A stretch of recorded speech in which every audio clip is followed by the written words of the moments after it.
everyone. So here is the graphic organizer of Group 1 and we are going to present it to you. So first is the important insight learning about the reading aloud.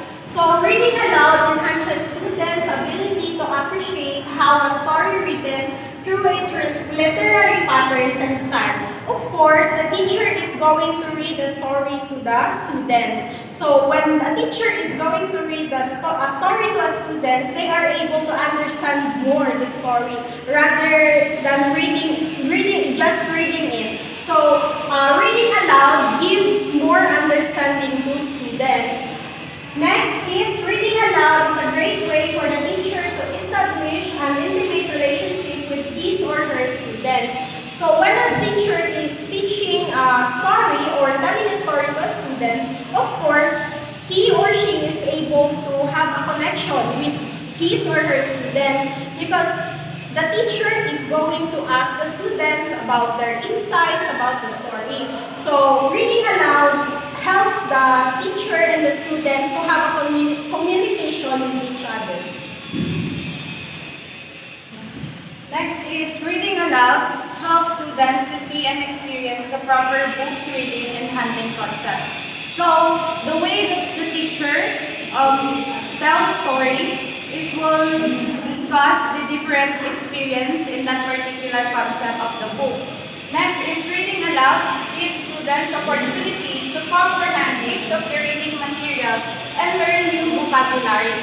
So if we talk about vocabularies, teacher has the ability to understand what is written on the book. So especially in some books, there are many difficult vocabularies that we could encounter. So definitely in reading aloud, it emphasizes the word, its definition, diction, and other terms.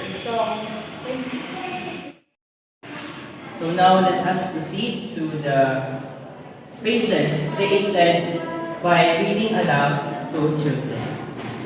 So first, let us discuss the first space, a supportive, intimate, and emotionally rich space. So in this space, teachers and students create a environment where the students have the personal interaction and could feel the sense of intimacy while the teacher is trying to say something or trying to tell a story to them. So while they try to hear the story on what it's all about, and the teacher is also trying to express herself as if they tend to have this sense of connection with the students. And that is the first space being created in the reading aloud. Second space for the creation of the children in order to have this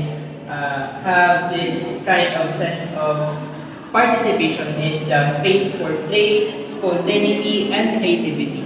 In this space, students were encouraged to create and express themselves through plays, spontaneous ideas, and creative minds. So teachers are allowing the students, while they tend to listen, try to react on the story, like as if they tend to be inside of that story.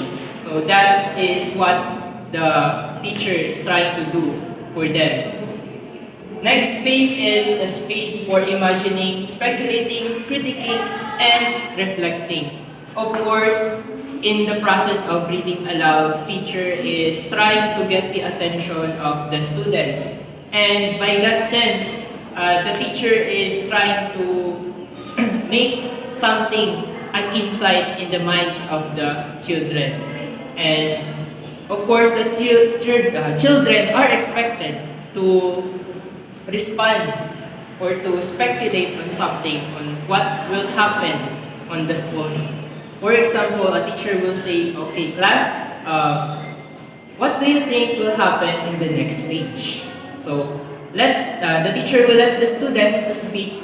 Ma'am, I think that the first character will die. I think that the first character will run. So that's what the space for imagining, speculating, critiquing, and reflecting all about. Okay, the fourth one in spaces created by the reading aloud to children is a space for creating an interpretive community. So in this space, the students would give his or her insights about the certain topic he or she read and interpret the story told or read by the teacher. Then the fifth one, we have a space corresponding to art in the broadest sense of terms. So in this space, the students would imagine after reading the book or after reading a certain story would be more artful or be more creative to its to the story he or she read. Then after that, the student would develop his what do we call art in any sense of term. So that's it.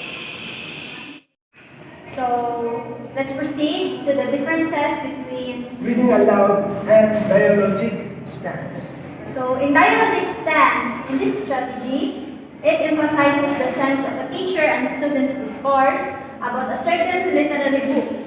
And while it is true that it presents a story to the students, at the same time, the teacher initiates an opening statements or questions for a discussions and then creates a series of dialogues with the listeners as the storytelling opens. So, in other words, in this strategy, the teachers and students must collaborate, and then the teacher are responsible for questioning his or her students about the topic that he or she teach. And reading aloud focuses primarily on the provisions of models on how to deal with books reading towards others. In this teaching strategy, teacher transmits the knowledge the students need, not just the ideas from the story alone, but also the knowledge in terms of structure, process, style, language, and other ideas, including the vocabularies of a certain book.